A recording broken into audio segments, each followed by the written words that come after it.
ప్రపంచాన్ని తన గుప్పెట్లో పెట్టుకోవాలని డ్రాగన్ దశాబ్దాలుగా ప్రయత్నాలు చేస్తుంది. ప్రపంచాన్ని ఉక్కిరిబిక్కిరి చేస్తున్న చైనా కేవలం ఒక్క మూడక్షరాల పదం వింటే చాలు విలవిలా వణికిపోతుంది. ఆ మూడక్షరాల పదం BLA. BLA అంటే బలూచిస్తాన్ లిబరేషన్ ఆర్మీ. పాక్ను నమ్మి వేల కోట్ల డాలర్లను సిపెక్ ప్రాజెక్టు కోసం కుమ్మరించింది. ఇప్పుడు డ్రాగన్కి ఆ ప్రాజెక్టే పీడకలలా మారింది. పాక్లో ఆ రెండు ప్రావిన్స్కు వెళ్లొద్దని చైనా వార్నింగ్ ఇవ్వడం ఇస్లామాబాద్ చేతకానితనానికి, డ్రాగన్ భయానికి నిదర్శనం. గ్వాదర్లో బలూచ్ రెబెల్స్ ఏం చేస్తున్నారు? చైనా, పాక్, ఇరాన్ బ్రదర్స్ బంధాన్ని BLA ఎలా ముక్కలు చేస్తుంది? చైనా భయానికి అసలు కారణం ఏంటి? Let's watch. పాక్లో చైనా ప్రాజెక్టులకు రక్షణ కరువైందా? గ్వాదర్ పోర్టుపై బలూచ్ రెబెల్స్ కన్నేశారా? పాక్లో ప్రాజెక్టులను చైనా వదులుకుంటుందా? ప్రపంచవ్యాప్తంగా ఆధిపత్యాన్ని ప్రదర్శించాలని చూస్తున్న చైనాకు ఇప్పుడు సొంత మిత్రదేశం పాకిస్తాన్లోనే ప్రాణభయం పట్టుకుంది. అటు అమెరికాకు సవాల్ విసురుతూ ఇటు భారత్ సరిహద్దుల్లో కయ్యానికి కాలు దువ్వుతోంది చైనా. దక్షిణ చైనా సముద్రంలో ఫిలిప్పైన్స్ ను డ్రాగన్ వేధిస్తోంది. తైవాన్ ను కబలించేందుకు తెగ ఆరాటపడుతోంది. ప్రపంచంపై డామినేషన్ ప్రదర్శిస్తున్న చైనాకు మూడక్షరాల పదం వింటే వణుకు పుడుతోంది.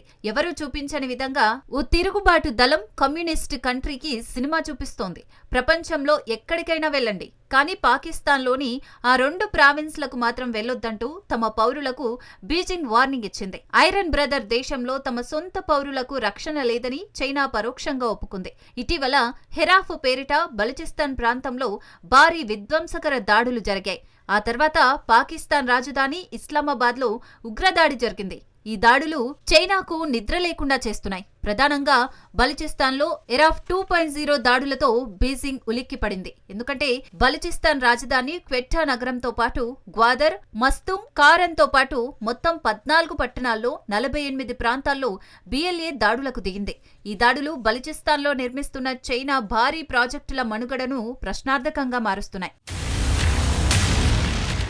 బలూచిస్తాను, ఖైబర్ పఖ్తూన్ఖ్వాలో కొంతకాలంగా చైనీయులను, చైనా ప్రాజెక్టులను లక్ష్యంగా చేసుకుని దాడులు జరుగుతున్నాయి. ఈ దాడులపై పాకిస్తాన్ తీవ్రంగా స్పందించాలని పలుమార్లు బీజింగ్ కోరింది.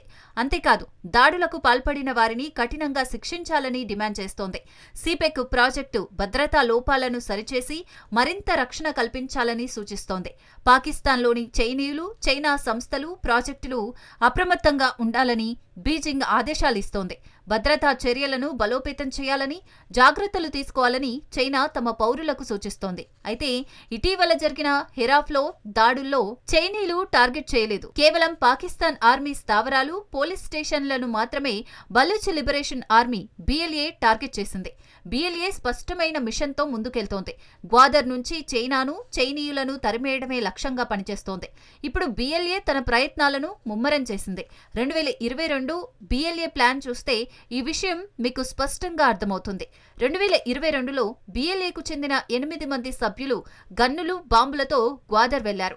పోర్టుకు బయట చైనీయులు ఉన్న భవన సముదాయాన్ని టార్గెట్ చేశారు. ఈ భవన సముదాయానికి పాకిస్తాన్ నుంచి ప్రధానంగా ఇంటెలిజెన్స్, పారామిలిటరీ ఫోర్స్ ఉంటాయి. అటు పాకిస్తాన్, ఇటు చైనాకు గ్వాదర్ పోర్టు అత్యంత కీలకమైనది.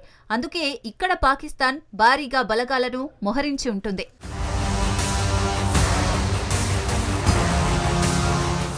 ఈ నేపథ్యంలో పోర్టు వద్ద భవన సముదాయాన్ని BLA ఎంచుకుంది. ఈ దాడిలో పాకిస్తాన్ సైన్యం భారీ మూల్యాన్ని చెల్లించుకుంది. 2 సైనికులు మృతి చెందగా పలువురు గాయపడ్డారు.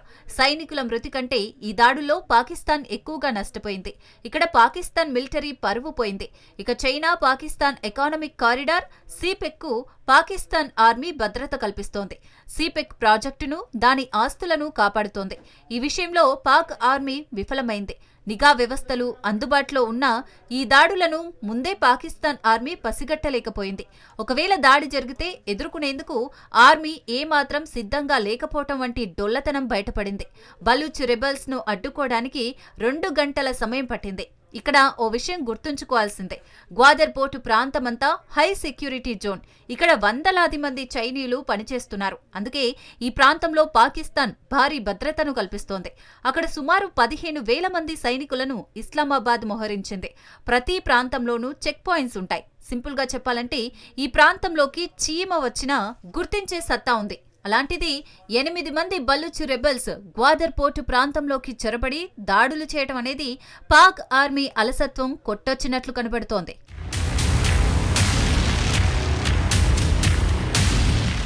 2021లోనూ గ్వాదర్ పోర్టు వద్ద ఓ కాన్వాయ్పై దాడి జరిగింది. ఈ వాహన శ్రేణిలో 23 మంది చైనాకు చెందిన ఇంజనీర్లు ఉన్నారు. బలూచ్ రెబెల్స్ దాడి నుంచి చైనీయులు త్రుటిలో తప్పించుకున్నారు. ఇంజనీర్లు ప్రయాణిస్తున్న వాహనాలన్నీ బుల్లెట్ ప్రూఫ్ కావడంతో ప్రాణాలతో బయటపడ్డారు. ఇక్కడ అతిపెద్ద సమస్య ఏమిటంటే గ్వాదర్లో నిరంతరం ముప్పు పొంచి ఉంది. ఈ నేపథ్యంలో ప్రతి దాన్ని బుల్లెట్ ప్రూఫ్ గా మార్చడం, ప్రతి ఒక్కరికి బుల్లెట్ ప్రూఫ్ జాకెట్లు అందించడం అసాధ్యం. ఇక నుంచి గ్వాదర్ పోర్టుపై మరిన్ని దాడులు తీవ్రమయ్యే అవకాశం ఉందని నిపుణులు అంచనా వేస్తున్నారు. ఇక్కడ అసలు ప్రశ్న ఏమిటంటే తదుపరి దాడినైనా పాకిస్తాన్ అడ్డుకోగలదా? ఈ ప్రశ్నను చైనీయులు అడుగుతున్నారు. ఎందుకంటే పాకిస్తాన్ ఆర్మీ క్షేత్రస్థాయిలో పట్టును కోల్పోతుంది. తెహ్రిక్ ఈ తాలిబాన్, పాకిస్తాన్ టీటీపీ ఉగ్రవాదులు సైతం రెచ్చిపోతున్నారు. మిలిటరీ స్థావరాలపై నిత్యం దాడులకు దిగుతున్నారు. దీంతో ఆఫ్ఘనిస్తాన్ పాకిస్తాన్ సరిహద్దు డ్యూరాండ్ రేఖ ఉద్రిక్తంగా మారింది. పాకిస్తాన్కు వ్యతిరేకంగా తాలిబన్లు అడుగులు వేస్తున్నారు. టీటీపీకి తాలిబన్లు రక్షణ కల్పిస్తున్నారు. ఆఫ్ఘనిస్తాన్ నుంచే టీటీపీ ఉగ్రవాదులు పాకిస్తాన్పై దాడులకు దిగుతున్నట్లు ఇస్లామాబాద్ చెబుతోంది. టీటీపీ దాడులను కూడా పాకిస్తాన్ మిలిటరీ అడ్డుకోవడంలో విఫలమైంది. ఈ విషయంలో ఐక్యరాజ్య సమితికి పాకిస్తాన్ మొరపెట్టుకున్నా ఫలితం లేకుండా పోయింది. పాకిస్తాన్ సైన్యానికి ఇప్పుడు ఎదురు దెబ్బలు పెరుగుతున్నాయి. శత్రువులు కూడా అధికమవుతున్నారు. ఈ ఏడాది బలూచిస్తాన్లో ఇరాన్ కూడా వైమానిక దాడులకు దిగింది.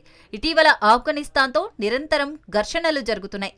బలూచిస్తాన్లోనూ దాడులు తీవ్రమవుతున్నాయి. ఈ నేపథ్యంలో చైనా ఆస్తులకు పాకిస్తాన్ ఆర్మీ ఎలా భద్రత కల్పిస్తుంది అన్న సందేహాలు వ్యక్తమవుతున్నాయి.